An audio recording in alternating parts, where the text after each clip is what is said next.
If your goal is to become a muscle mommy in 2024, then you are in the right place.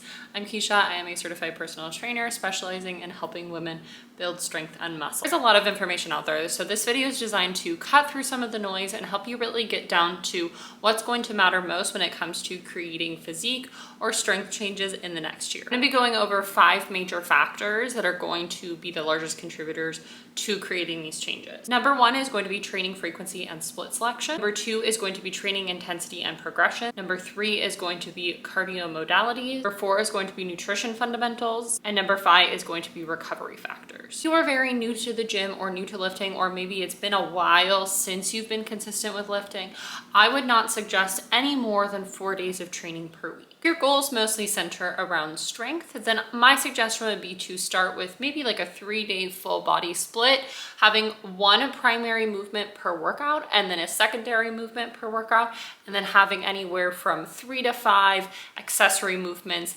following that primary and secondary movement. For example, on one day you might have your primary movement be a squat, your secondary movement be an overhead press, and then have a variety of shoulder and leg accessory movements following that primary and secondary movement. If you are planning on focusing more on hypertrophy, also known as building muscle, this is where we're talking about the visual aspect of things, which is very related to strength, but they're not exactly the same thing. You could absolutely do a full body split with this, or you could break things up into a body part split, like a upper body day, a lower body day, and maybe a full body day for 3 days a week. Or if you're going to go for 4 days a week, then you could do 2 upper body days and 2 lower body days. To give you an example of what a lower body day might look like, you might start off with some RDLs. This is going to hit the glutes and the hamstrings.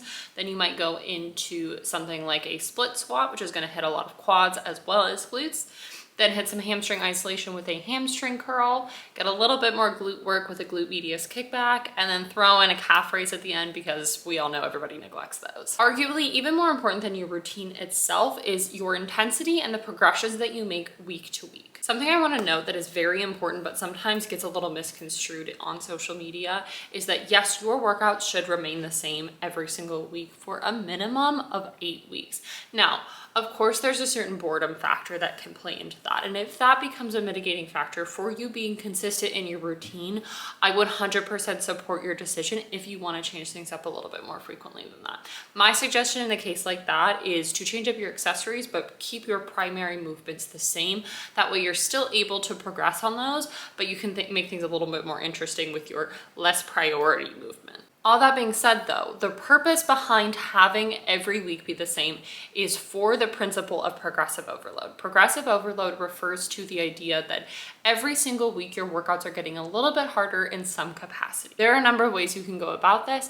For beginners, my preferred recommendation is to do something called double progressive overload, which is where week to week you are not increasing the weight, but you're actually increasing the reps until you hit the top end of a specific rep range.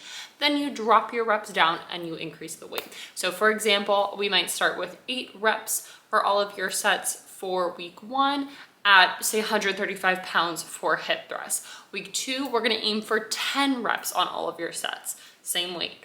On week 3, we're gonna aim for 12 reps on all of your sets. You could even go up to 15 reps on your week 4, and then the following week we're gonna drop you back down to 8, and we're gonna up the weight by 5 to 10%. Now this is just one method, it's not necessarily the right method, but I find that this is a great way to get people comfortable with working with a certain weight while still making each week a little bit more difficult because you are increasing the total reps that you are doing when you are upping that rep scheme. Now, when it comes to rep schemes, there is a lot of conversations in this space about one rep scheme being superior to others for specific goals. So a lot of people like to tout that, you know, a 3 to 5 rep scheme or a 2 to 5 rep scheme is going to be superior for strength gains, where a 8 to 15 rep range is going to be superior for hypertrophy or that muscle mass. Now, I'm not here to say that that is wrong, but what I do think is that it's not that black and white. We can see a lot of overlap between those rep ranges. You can see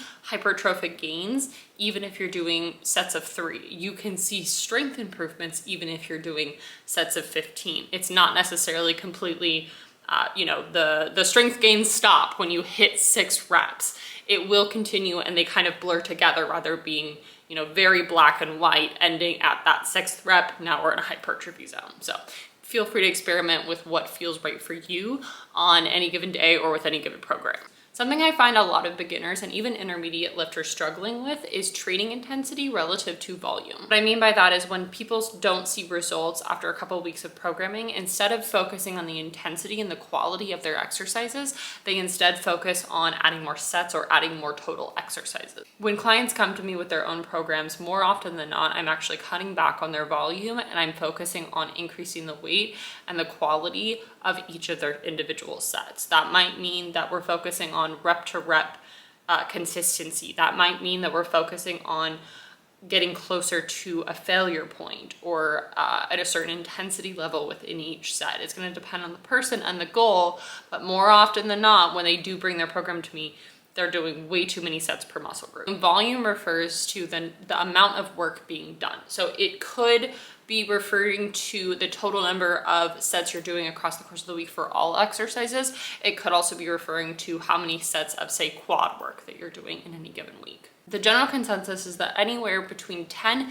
and 20 total working sets per week should be more than enough for muscle growth. So if you find that you're doing like 25 sets of quad work per week, you might want to taper that back and instead focus on your intensity. If your goal is to build as much muscle as possible, you're going to want to focus on increasing how challenging your workouts feel and your individual sets feel. You're going to want to get to a point where some of your sets feel incredibly challenged to complete by the time you get to the last couple of reps. If your plan is to incorporate cardio into your routine, I have 3 rules of thumb for you. Number 1, pick the cardio modality that you are going to be the most likely to stick to.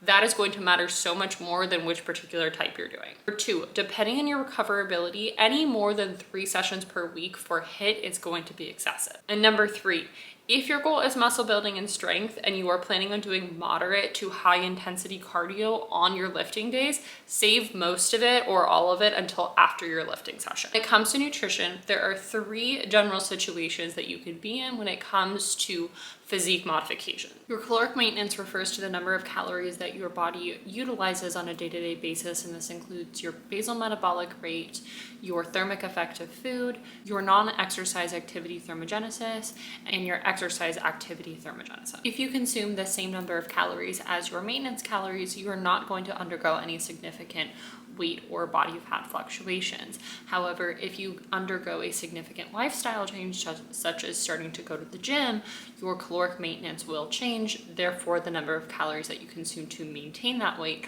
will change. There are a number of calculators online that you could utilize to calculate your caloric maintenance if you just Google TDEE calculator. If your goal is just to build as much muscle mass as possible while potentially seeing a little bit of fat gain, you're going to want to be in a caloric surplus, which is where your calorie intake is higher than your maintenance calories. For example, I am currently in a caloric surplus, meaning that I'm eating approximately 200 calories over my caloric maintenance. So instead of eating 2,100 calories, which is my maintenance, I'm eating around 2,300 calories per day. In contrast, if my goal was fat loss, then I would be eating under my caloric maintenance. My recommendation is usually around 200 to 300 calories below your maintenance calories. In my experience, a lot of people who are very new to the gym and eat around their maintenance calories or in a very slight deficit can also undergo a process called body recomposition, which is where simultaneous fat loss and muscle gain occur. This is especially common in people who are changing the kind of stimulus that they are exposed to,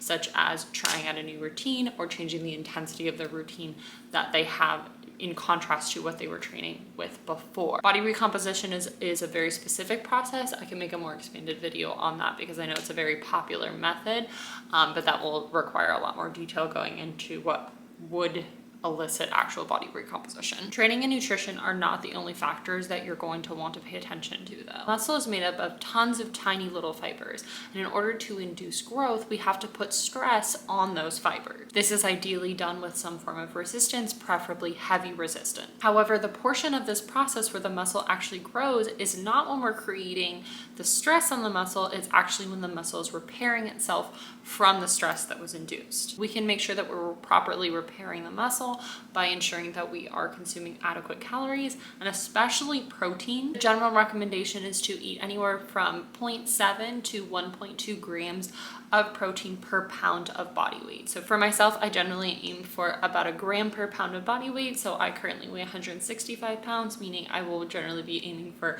about 165 grams of protein per day. Now, something that I often stress to clients who are not actively eating in that much higher range of protein is to start with where you're at. If you are setting the bar way too high, like double the protein intake that you typically consume, you're going to create a very self-defeating cycle, because consuming enough protein is a skill and it's not something that just develops overnight.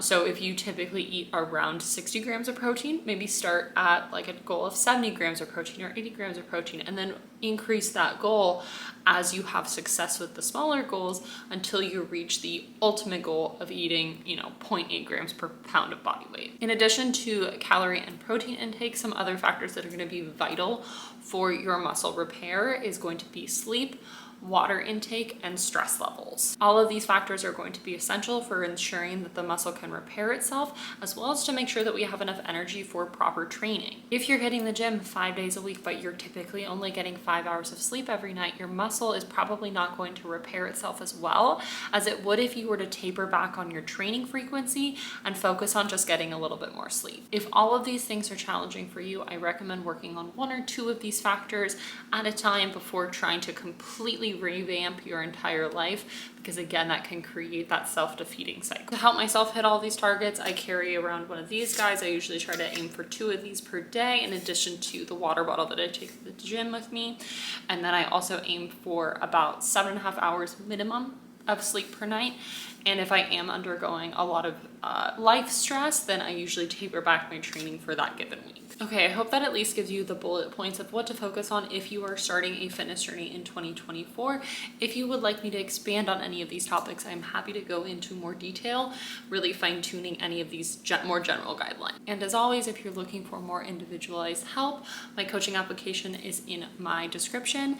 And if you maybe just have a couple questions, but you don't necessarily want to undergo full-blown coaching, then I also have consultations available on my website.